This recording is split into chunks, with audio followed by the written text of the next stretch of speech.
जय श्री राधे कृष्णा।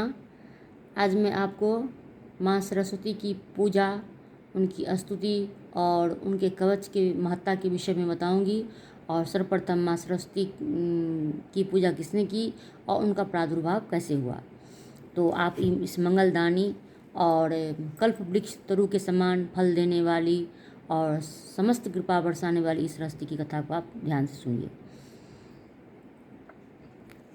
सर्वप्रथम जो ये 5 देवियां हैं, जो मूल प्रकृति सृष्टि कार्य के प्रयोजनार्थ गणेश की माता दुर्गा, राधा, लक्ष्मी, सरस्वती और सावित्री, ये 5 जो महादेवियां हैं, इनका चरित्र अद्भुत है, प्रभावशाली है और अमृत तुल्य है और सभी मंगलमय के कारणों का ये हेतुभूत हैं। और काली, वसुंधरा, गंगा, खष्टी, मंगल चंडिका, तुलसी, मनसा, निंद्रा, सुधा, सुहा, दक्षिणा, इन देवियों के महान पुण्यदायक और सुनने में प्रिय चरित्र, प्राणियों के कर्म विपाक का यह संक्षिप्त वर्णन जो अलग अलग रूप में हो सकता है। तो यहाँ सरस्वती की महिमा का वर्णन होगा। तो किसी समय की बात है, राधा जो कृष्ण की अतिशय प्रिय हैं और उनके वक्ष स्थल पर जो निवास करती हैं, जिसके बिना श्री कृष्ण अपने आप को अधूरा समझते हैं और जिसके बिना श्री कृष्ण अपने आप को कुछ भी नहीं समझते हैं, उनकी प्राण प्रिया हैं, वह श्री राधा जी हैं। और किसी समय सृष्टि के आरंभ काल में जो श्री कृष्ण की प्राण बल्लभा हैं राधा जी, उनके मुख से माँ सरस्वती का प्रादुर्भाव हुआ।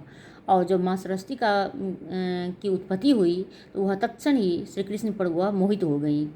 पर कृष्ण की बल्लभा और प्राण प्रिया राधा जी हैं, और तो इसलिए उन्होंने उनको उपदेश दिया कि जो मनुष्य जिससे बलवान होता है वह अपने से दूसरे यानी कम बलवान वाले की रक्षा करता है।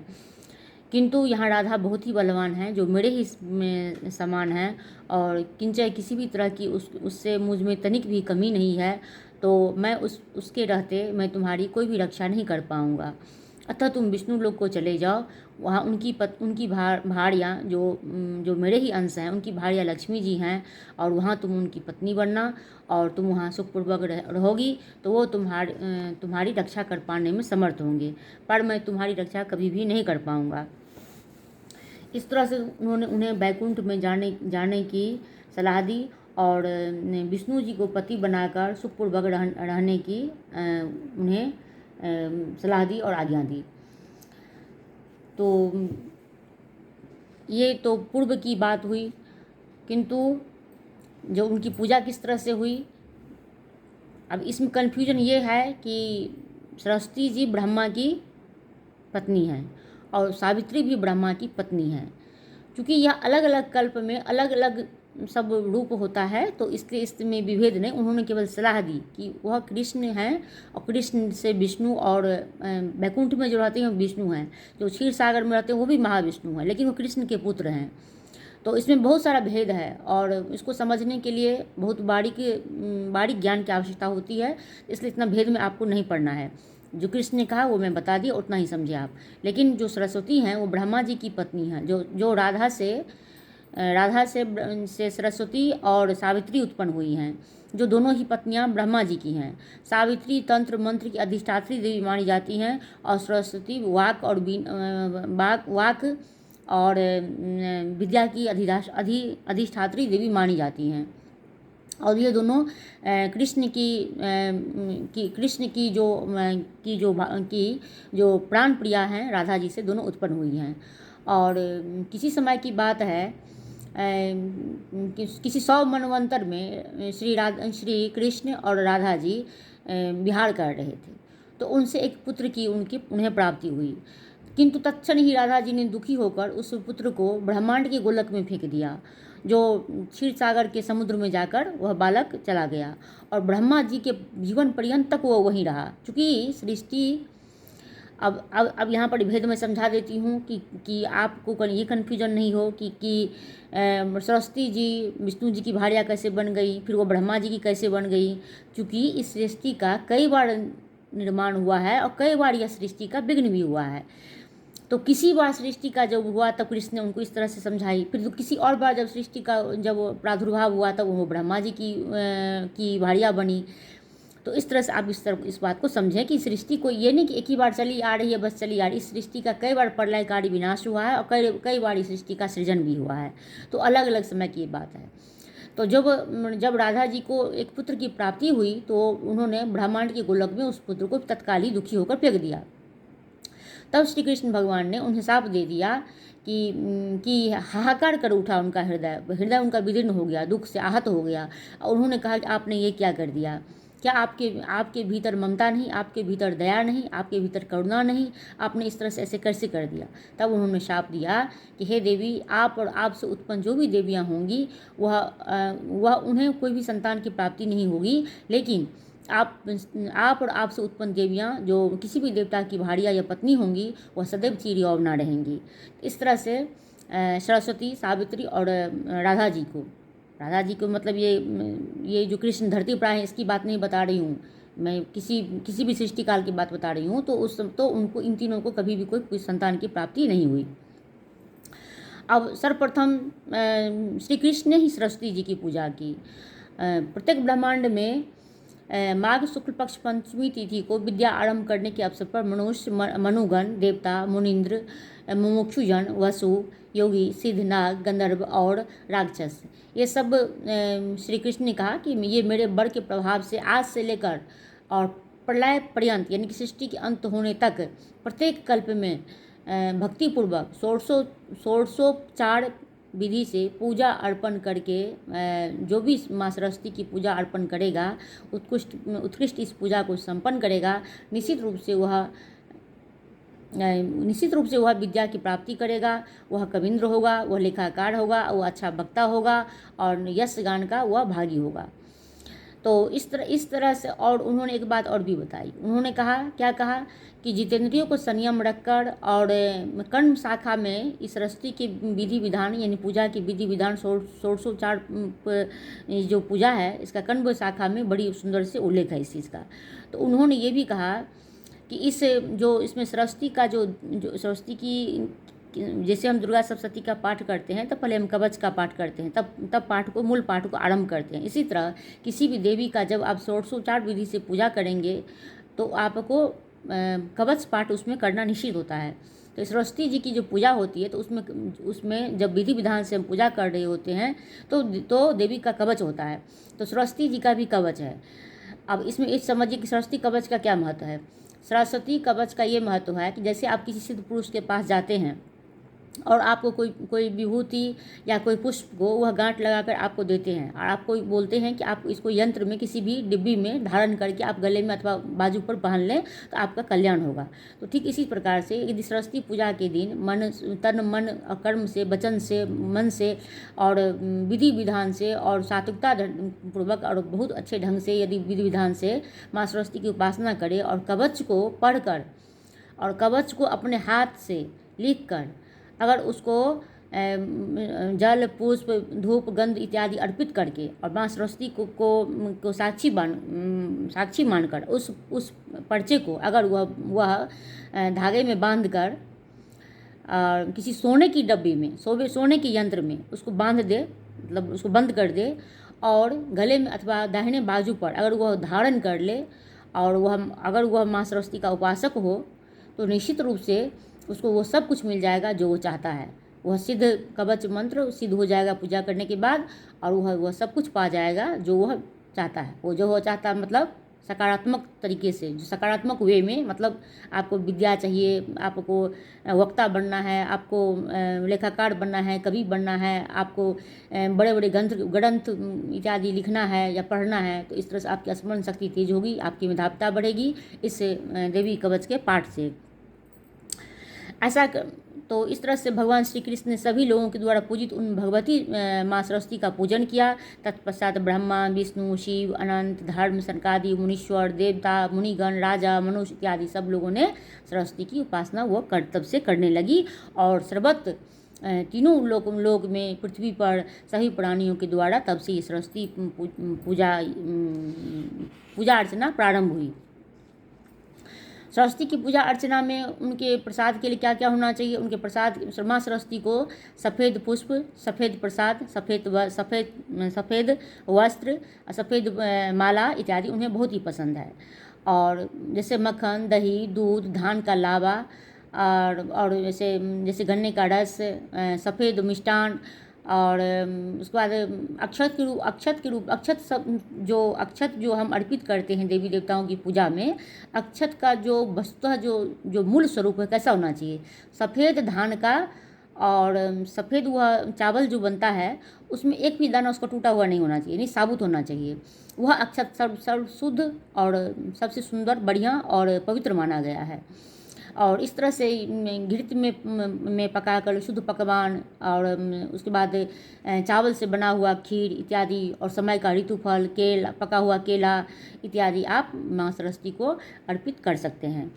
और इसमें और समझिए कि किसी भी देवी की पूजा में किसी भी देवी जैसे दुर्गा जी हैं, सरस्वती जी हैं, लक्ष्मी जी हैं, जो भी देवी हैं उनकी पूजा अर्चना में माता देवी को सबसे जो सुंदर जो उनको जो प्रसाद के रूप में पसंद है वह है सफ़ेद चावल का दूध खीर और घी, और शुद्ध घी में बना हुआ मालपुआ। ये दोनों प्रसाद आप अर्पित कर दें, आपको किसी भी मधुर की, मिष्टान की, किसी भी फल की, किसी भी चीज़ को आपको ज़रूरत ही नहीं है। आप केवल गाय के दूध में अथवा गाय का दूध और गाय का घी सर्वोत्तम माना जाता है। इस देवी या ईश्वर के भगवान के प्रसाद में कोशिश करें कि गाय का दूध और गाय का घी ही उपयोग में हो, और हो सके तो कि घर में उपयोग के लिए भी गाय का दूध का ही प्रयोग करना चाहिए, क्योंकि आपको तब अलग से व्यवस्था करने की ज़रूरत नहीं होती, और ऑलरेडी ये व्यवस्था घर में रहती ही है। तो आदत डाल लें कि गाय का दूध और गाय का घी। तो गाय के घी में मालपुआ और सफ़ेद खीर यानी कि दूध खीर, तो ये दो माँ भगवती के प्रसाद में उन्हें बहुत ही प्रिय है। और सुगंधित श्वेत पुष्प, सुगंधित श्वेत चंदन, नवीन श्वेत वस्त्र, सुंदर शंख और श्वेत पुष्पों की माला, श्वेत वर्ण का हार और श्वेत आभूषण माँ सरस्वती को पूजा में अर्पण करना चाहिए। और भक्तिपूर्वक यह जो भी अर्पित करता है, निश्चित रूप से ये मधुर मुस्कान युक्त, अत्यंत सुंदर, मनोहर, करोड़ों चंद्रमा के प्रभा से युक्त माँ सरस्वती इन आभूषणों को, इन प्रसाद को जो भक्त के द्वारा अर्पित किया होता है, निश्चित रूप से वह इन्हें पाकर संतुष्ट होती हैं, और निश्चित रूप से वह अपनी कृपा बरसाती हैं अपने भक्तों के ऊपर में। माँ सरस्वती का जो एक बहुत सुंदर मंत्र है, या महामंत्र है, वो है श्रीम ह्रीम सरस्वती स्वाहा, और यह मंत्र कल्प वृक्ष के समान है। जो कोई भी भक्त या मनुष्य, जैसे जरत्कारू मुनि ने क्षीर सागर के समीप आस्तिक मुनि को यह मंत्र दिया था। ये श्रीम ह्रीम सरस्वती स्वाहा सर्वप्रथम इस मंत्र का जप जो किया वह जरत्कारू मुनि ने किया। उन्होंने फिर आस्तिक मुनि को यह दिया, फिर उन्होंने ऋषि श्रृंग को इसका उपदेश दिया। फिर शिव ने आनंदित आह्लादित होकर प्रसन्न होकर कनाद मुनि और गौतम ऋषि को यह मंत्र दिया। उन्होंने याज्ञवल्क्य को और कात्यायनी को यह मंत्र दिया। फिर शेषनाग के सूतल लोक में बलि की सभा में पाणिनि, बुद्धिमान भारद्वाज और शाक्तायन ने यह मंत्र एक दूसरे को दिया। इस मंत्र को अगर कोई भी मनुष्य सात्विक तरीके से 4 लाख जप कर ले, सामान्य रूप से सात्विक रहकर, घर परिवार में भी रहकर अगर 4 लाख इस मंत्र का जप कर ले, तो निश्चित रूप से वह मनुष्य बृहस्पति के समान हो जाएगा, इसमें कोई भी संशय नहीं है। और वह अपने वाक पटुता के द्वारा, और यह अगर इस मंत्र को सिद्ध कर ले और कवच पढ़े माँ सरस्वती का, तो निश्चित रूप से वह संसार पर अपने वाक पटुता के द्वारा विजय प्राप्त करने में सक्षम होगा, इसमें कोई भी संशय नहीं है। और जो सरस्वती जी का जो कवच है वो बहुत ही फलदायिनी है और बहुत ही सिद्धिकारक है, बड़ी ही मनोहारिणी है और सभी कामनाओं को पूरा करने वाली है। तो भृगु ऋषि ने सर्वप्रथम ब्रह्मा जी को भृगु ऋषि कहते हैं कि सर्वप्रथम इसका भृगु ऋषि से जब पूछा जाता है कि देवी सरस्वती कवच का प्रथम किसने धारण किया, तो सृष्टि काल में ब्रह्मा जी जब एक बार मुख हो गए थे तो उन्हें वो क्या करेंगे और क्या उनको समझ में नहीं आ रहा था, तो गोलोक में श्री कृष्ण भगवान ने अपने राष्ट्र मंडल के समक्ष ब्रह्मा जी को इस देवी कवच का पाठ करने के लिए उनको कहा। और जो गोलोक, श्री कृष्ण के गोलोक में मूल वृंदावन है वहाँ, और वहाँ अपने गोपियों और रासमंडल के समक्ष उन्होंने ब्रह्मा जी को इस सरस्वती कवच का पाठ करने कहा। फिर इस कवच को गौतम, कर्ण, कनाद, पाणिनि, शाक्टायन, दक्ष और कात्यायन इत्यादि ने भी इस कवच को धारण किया, इनका जप किया और सिद्धि प्राप्त की, और फिर वह ग्रंथ रचना करने में ये सब सामर्थ्यवान हुए। कृष्ण द्वैपायन व्यास जी ने भी इसे धारण करके लीला मात्र से वेदों में विभाग किया और वेदों की रचना कर डाली। संपूर्ण पुराणों की उन्होंने रचना कर डाली। यद्यपि वेद व्यास विष्णु के ही अंश थे तब, लेकिन जो भी पृथ्वी पर आते हैं वो सब लीला मात्र होता है, इसलिए लीला मात्र से। और स्तातप, संवर्त, वशिष्ठ, पराशर, याज्ञवल्क इत्यादि ने भी इस सरस्वती कवच को धारण किया और ग्रंथों की रचना की। ऋषि भृंग, भारद्वाज, आस्तिक, देवन और जागीरक और ययाति इत्यादि ने भी इस सरस्वती कवच को धारण किया। सरस्वती कवच को जो भी धारण कर लेता है, या इस धारण ही नहीं करना, अगर आपको सिद्धि प्राप्त करना है तो सरस्वती कवच का जो यह जाप है यह 5 लाख करना चाहिए। 5 लाख जो भी मनुष्य सात्विक भाव भी सात्विक होना चाहिए, और करने का जो वे है, जो तरीका है, जो रहन सहन है, जो आपका करने का जो विधि विधान होना चाहिए वो भी सात्विक ही होना चाहिए। उद्देश्य मतलब सात्विक होना चाहिए आपका। तो जो भी सात्विक तरीके से, सात्विक भाव से 5 लाख इस सरस्वती मंत्र का वो जाप कर लेगा तो वह मनुष्य सिद्ध हो जाएगा, इसमें कोई भी संशय नहीं। वो साधक सिद्ध हो जाएगा वो। और उसके बाद इस सरस्वती कवच के प्रसाद से, यानी इस देवी कवच के प्रसाद से वह बृहस्पति के समान हो जाएगा, और इस कवच के प्रसाद से मनुष्य महान वक्ता, कवियों का सम्राट, तीनों लोक पर विजय प्राप्त करने वाला हो जाएगा, और सब कुछ जीत लेने में वह समर्थ होगा अपनी वाक्पटुता के द्वारा। और इतना ही नहीं, माँ सरस्वती की पूजा का ये महत्व है कि किसी समय की बात है, वह साम्पायन ऋषि के शिष्य थे याज्ञवल्क्य। तो किसी समय कहते हैं कि गुरु से तर्क वितर्क कुतर्क नहीं करना चाहिए। अगर आप ऐसा करेंगे तो गुरु हैं, गुरु अगर आप पर प्रसन्न हुए, जैसे ईश्वर आप पर प्रसन्न होते हैं सब कुछ दे देते हैं, लेकिन ईश्वर साप नहीं देते हैं, लेकिन गुरु जो होते हैं वो साप दे देते हैं। अगर आप पर प्रसन्न होंगे तो वो उनके भीतर जो कुछ भी रहेगा वो सर्वस्व आपको लुटा देंगे। वो अपने भीतर कुछ भी नहीं रखेंगे बचाकर, सब कुछ दे देंगे आपको, जो अगर आप उनका प्रिय हो गए। लेकिन आपने गुरु के साथ जो ही तर्क वितर्क कुतर्क किया तो वो आपका सब कुछ ले भी लेंगे और आपको जड़ बना देंगे। तो किसी समय की बात है, याज्ञवल्क्य ने अपने गुरु वैशंपायन के समक्ष कुछ प्रसंग को लेकर विरोध किया। तो तत्क्षण ही गुरु ने उनको कहा कि हे याज्ञवल्क्य, तुमको मैंने जितना भी ज्ञान दिया उसको अभी उगल दो। तो उन्होंने जो भी यजुर्वेद इत्यादि जो भी उनसे उन्होंने विद्या पाई थी, तत्क्षण गुरु के कहने पर उन्होंने उगल दिया। उनका स्मरण शक्ति, विद्या इत्यादि जो भी कुछ था सब उनका समाप्त हो गया, सब कुछ उनका छूट गया। तब याज्ञवल्क्य ने गुरु के हिसाब से इस प्रकार वह उनकी स्मृति सारी चली गई। तब फिर पुनः वह गुरु के हिसाब से जब च्युत हो गए, तब फिर वह उन्होंने भगवत कृपा प्राप्त करने के लिए ग्रंथ इत्यादि की रचना करने के लिए वह माँ सरस्वती की आराधना करने लगे। और उन्होंने एक बहुत ही सुंदर माँ सरस्वती को प्रसन्न करने वाली एक स्तुति की रचना की, और वह रो कर उन्होंने स्तुति माँ को सुनाया। देखिए, भाव का बहुत बड़ा महत्व होता है। भाव तो इतना चीज़ है कि सामने वाला को अगर पाषाण हृदय भी रहेगा तो वह पसीज जाएगा, वह उसका कोमल हृदय भी रोने लग जाएगा। और भाव में बहकर ही आदमी बहुत काम करता है, भावना में बहकर सब कुछ दे देता है, भावना में बहकर ही अपना सब कुछ मनुष्य गवा भी लेता है, भावना में बहकर ही सब कुछ वह कभी कभी सामने वाला द्रवित हो जाए तो वह सब कुछ पा भी लेता है। तो भाव ऐसी चीज़ है।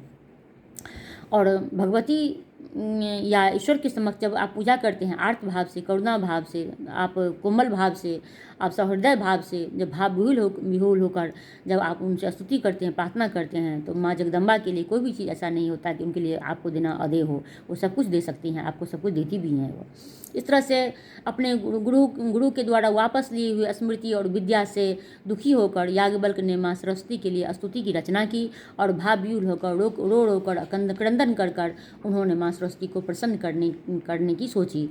और तब माँ सरस्वती उन पर प्रसन्न हुई और उन्हें वह उस स्तुति के सुनाने से माँ सरस्वती उन पर सब तरह से प्रसन्न हुई और उन्हें पुनः उन्होंने कहा कि आप मुझे नवीन तरीक़ों से कुछ भी नवीन मार्ग पर चलकर नवीन तरीक़ों से जो भी ज्ञान है वह मुझे मिले, वह मुझे वरदान दीजिए।